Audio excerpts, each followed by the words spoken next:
ትንቢተ ዳንኤል ምዕራፍ 3 ከቁጥር 1 ንጉሥ ናቡከደነጦር ቁመቱ 60 ክንድ ወርዱም 60 ክንድ የሆነውን የወርቁን ምስል አሰራ። በባቢሎንም አውራጃ በዱራ ሜዳ አቆመው።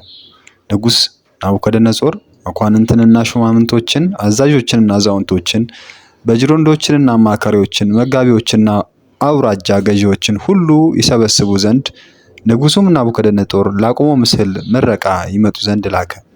በዚያን ጊዜ መኳንንቱም፣ ሹማምንቶቹ፣ አዛዦቹና አዛውንቶቹ፣ በጅሮንዶቹና አማካሪዎቹ፣ መጋቢዎቹና አውራጃ ገዢዎቹ ሁላ ንጉሥ ናቡከደነጦር ላቆመው ምስል ምረቃ ተሰበሰቡ።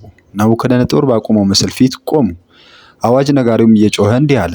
ወገኖችና አሕዛብ፣ በልዩ ልዩ ቋንቋ የምትናገሩ ሆይ የመለከትንና የእምቢልታንም የመሰንቆንና የክራርንም የበገናንም የዋሽንትንም የዘፈንንም ሁሉ ድምፅ በሰማችሁ ጊዜ ተደፍታችሁ ንጉሥ ናቡከደነጦር ላቆመው ለወርቁ ምስል እንድትሰግዱ ታዛችኋል። ተደፍቶም የማይሰግድ በዚያ ጊዜ በሚነድ እሳት እቶን ውስጥ ይጣላል። ስለዚህ በዚያን ጊዜ አሕዛብ ሁሉ የመለከቱን፣ የእምቢልታውን፣ የመሰንቆውንና የክራሩን፣ የበገናውንና የዘፈኑን ሁሉ ድምፅ በሰሙ ጊዜ ወገኖችና አሕዛብ፣ በልዩ ልዩ ቋንቋ የተናገሩ ሁሉ ተደፉ። ንጉሥ ናቡከደነጦርም ላቆመው ለወርቅ ምስል ሰገዱ። በዚያን ጊዜ ከለዳውያን ቀርበው አይሁድን ከሰሱ። ለንጉሡም ለናቡከደነጦር ተናገሩ፣ እንዲህም አሉ። ንጉሥ ሆይ 1000 ዓመት ንገስ።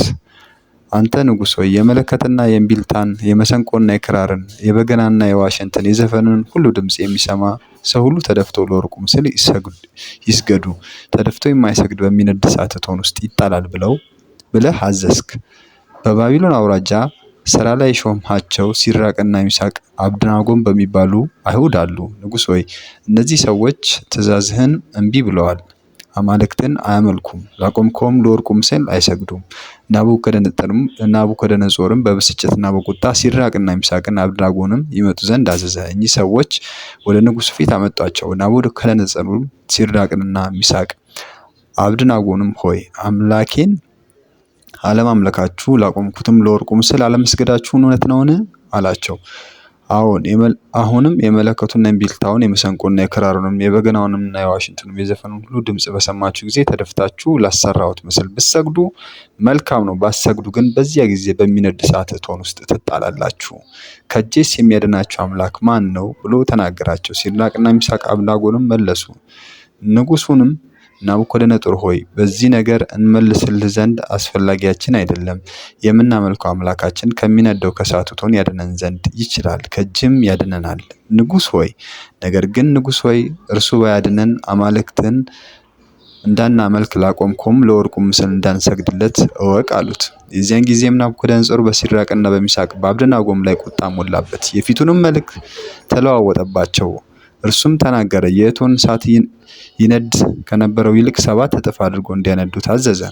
ሲድራቅንና ሚሳቅንም አብደናጎንም ያስሩ ዘንድ ወደሚነደው ወደ እቶኑ እሳት ይጥሏቸው ዘንድ በሰራዊቱ ውስጥ ከነበሩት ኃያላንን አዘዘ። የዚያን ጊዜም እነዚህ ሰዎች ከሰናፊላቸውና ከቀሚሳቸው ከመጎናጸፊያቸውም ከቀረውም ልብሳቸው ጋር ታስረው በሚነድ በእቶን ውስጥ ተጣሉ።